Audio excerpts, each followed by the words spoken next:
ശ്രീ ജലീൽ പുനലൂർ, അങ്ങ് പറഞ്ഞതുപോലെ 2001 ആ തെരഞ്ഞെടുപ്പിൻ്റെ ചരിത്രമൊക്കെ നമുക്കൊന്ന് നോക്കിയാൽ പി കെ കുഞ്ഞാലിക്കുട്ടി മുസ്ലിം ലീഗിൻ്റെ സ്ഥാനാർത്ഥിയാണ്, CPM-ൻ്റെ സ്ഥാനാർത്ഥി അവിടെയുണ്ട്, ഇൻഡിപെൻഡന്റ് സ്ഥാനാർത്ഥിയായിട്ടാണ് സബാഹ് കുണ്ടുപുഴയ്ക്കൽ വരുന്നത്. സബാഹിന് പിന്തുണ നൽകുന്നത് SDPI ആണ്. അത് അങ്ങേക്ക് നിഷേധിക്കാൻ കഴിയില്ല, കാരണം അത് രേഖകളിലുള്ള കാര്യമാണ്. അന്നത്തെ തെരഞ്ഞെടുപ്പിലൊക്കെ വന്നതാണ്. അന്ന് 11,000 വോട്ടാണ് സബാഹ് നേടിയത്. അങ്ങ് പറയുന്നത് പോലെ കറ തീർന്ന ഒരാളായിരുന്നുവെങ്കിൽ മുസ്ലിം ലീഗിന് ഓൾറെഡി സ്ഥാനാർത്ഥിയുണ്ട്, പി കെ കുഞ്ഞാലിക്കുട്ടി സ്ഥാനാർത്ഥിയുണ്ട്.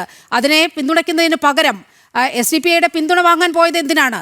ആ വേഗരയിലേക്ക് സബാഹിനെ നിങ്ങളിപ്പോൾ സ്വതന്ത്ര പരിവേഷം നൽകി കൊണ്ടുവന്നിരിക്കുകയാണ്. അപ്പോൾ അതിൻ്റെ ലക്ഷ്യം വളരെ കൃത്യമല്ലേ? അല്ല, BJPയെ സംബന്ധിച്ച് SDPI, ജമാഅത്തെ ഇസ്ലാമി, ലഷ്കർ-എ തയ്യബ, പിന്നെ സമാനമായിട്ട് കുറച്ച് മുസ്ലിം പേരുകൾ ഉയർത്തിക്കാട്ടി കേരളത്തിൽ എന്തോ മുസ്ലിം സാമുദായിക ധ്രുവീകരണം നടക്കുന്നു, അല്ലെങ്കിൽ മുസ്ലിം മതരാഷ്ട്രത്തിന് വേണ്ടിയുള്ള ശ്രമങ്ങൾ നടക്കുന്നു എന്ന് വരുത്തി തീർത്തുകൊണ്ട് ഈ തെരഞ്ഞെടുപ്പിൽ ഭൂരിപക്ഷ സമുദായത്തിന്റെ ഇടയിൽ ഒരു വലിയ മുന്നേറ്റം ഉണ്ടാക്കാൻ ജമാഅത്തെ ഇസ്ലാമിയോടുള്ള താങ്കളുടെ കാഴ്ചപ്പാട് എന്താണ്? എന്റെ കാഴ്ചപ്പാട് നിഷേധാത്മക നിലപാടാണ് എനിക്ക് അവരോടുള്ളത്. കാരണം മുസ്ലിം സമുദായത്തിലെ മഹാഭൂരിപക്ഷം 98% ആളുകൾ എഴുതിത്തള്ളിയ ഒരു പ്രസ്ഥാനമാണ്. ഞാൻ 2ാം ക്ലാസ്സിൽ എന്റെ മദ്രസയിൽ പഠിക്കുന്ന സമയത്ത് എന്റെ ഉസ്താക്കന്മാർ എന്നോട് പറഞ്ഞതാണ്, ഈ ജമാഅത്തെ ഇസ്ലാമിക്കാരെ കണ്ടാൽ നിങ്ങൾ സലാം പറയണം.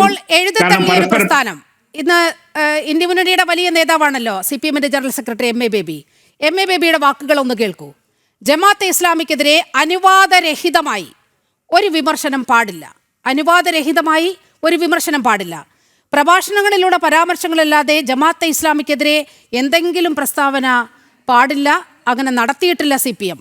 അപ്പോൾ ജമാഅത്തെ ഇസ്ലാമിയോടുള്ള ഈ വിരോധമൊക്കെ മുഖ്യമന്ത്രിയും പാർട്ടി സെക്രട്ടറിയും ഒക്കെ പലവട്ടം പറഞ്ഞു വെക്കുന്നുണ്ട്. പക്ഷേ MA ബേബിക്ക് അതല്ല നിലപാട്.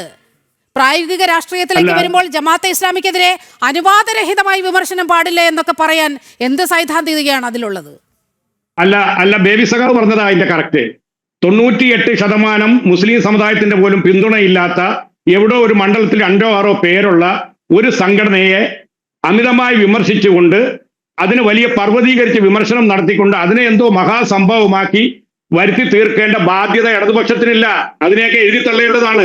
അതുപോലെ വേഗരയിലെ SDPIയെ സംബന്ധിച്ച് താങ്കൾ പറഞ്ഞു, അവിടെ SDPI എന്ന് പറയുന്നത് എണീറ്റ് നിൽക്കാൻ കെപ്പില്ലാത്ത 10, 50, 100 ആളുകൾ മാത്രമുള്ള ഒരു സംവിധാനമാണ്. അത് അവിടെ പോയി അന്വേഷിക്കണം.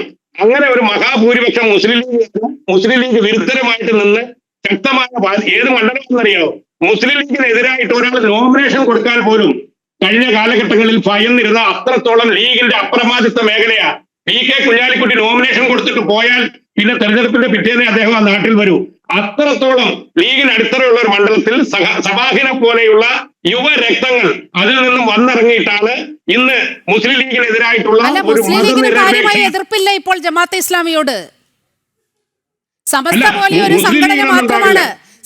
പോലെ ഒരു സംഘടന മാത്രമാണ് ജമാഅത്തെ ഇസ്ലാമി എന്ന് ഇപ്പോൾ PMA സലാം കുറച്ച് മണിക്കൂറുകൾക്ക് മുമ്പാണ് പറഞ്ഞത്. അപ്പോൾ ഈ തെരഞ്ഞെടുപ്പ് കാലത്ത് ഈ താങ്കൾ പറയുന്നത് പോലെ 97% മുസ്ലിങ്ങളും എഴുതി തള്ളിയ പ്രസ്ഥാനത്തെ വാരിപ്പുണരുകയാണ് യഥാർത്ഥത്തിൽ ലീഗിന്റെ മുസ്ലിം ലീഗ്, അതുപോലെ UDF ഒക്കെ. നിങ്ങളും മോശമല്ല. ഈ മുസ്ലിം ലീഗിനെ വാരിപ്പുണർന്നത് കോൺഗ്രസ് മാത്രമൊന്നുമല്ല.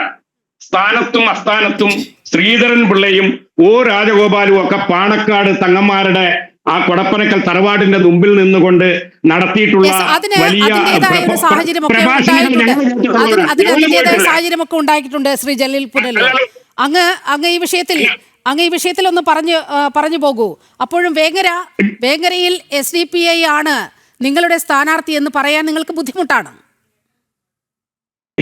ഇല്ലാത്തൊരു കാര്യം താങ്കൾ തർക്കിച്ചാൽ ഞാൻ എങ്ങനെ അംഗീകരിച്ചു തരാൻ സാധിക്കും?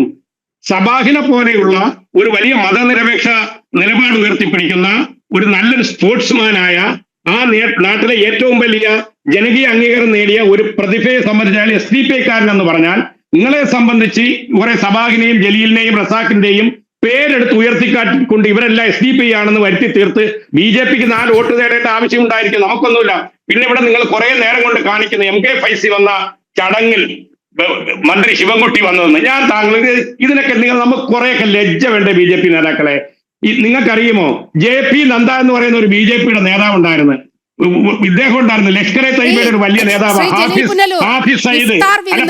ഇഫ്താർ വിരുന്നുകളിൽ ഈ നേതാക്കളൊക്കെ പങ്കെടുക്കുന്നത് വളരെ സ്വാഭാവികമായ കാര്യമാണ്. അത് BJP നേതാക്കൾ അടക്കം ഇഫ്താർ വിരുന്നുകളിൽ പങ്കെടുക്കുന്നുണ്ട്.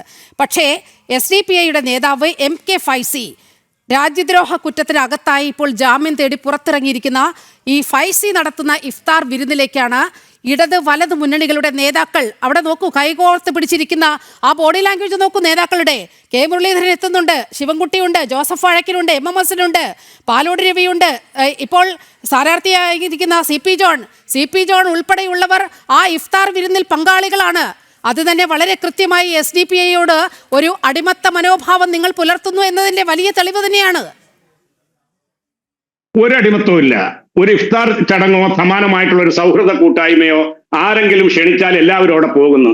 അവിടെ ആരൊക്കെ വരുന്നു, ആരൊക്കെ അടുത്തിരിക്കുന്നു എന്നുള്ളതൊന്നും നോക്കിയിട്ടൊന്നുമല്ല ആരും പോകുന്നത്. പിന്നെ MK ഫൈസി എന്ന് പറയുന്നത് നിങ്ങൾ പർവ്വതീകരിക്കുന്നത് പോലെ വലിയ ഭീകരനായിരുന്നു എങ്കിൽ എന്നേ ഞാൻ പറയുന്നുള്ളൂ. അയാൾ കുറ്റവാളിയാണെങ്കിൽ കോടതി എന്തേ ജാമ്യം കൊടുത്ത് പുറത്തുവിട്ടത്? അങ്ങനെ കോടതി ജാമ്യം കൊടുക്കുകയോ നിരപരാധി എന്ന് കോടതി ജാമ്യം നൽകുന്നതിന് ഒരുപാട് ഘടകങ്ങളുണ്ട്.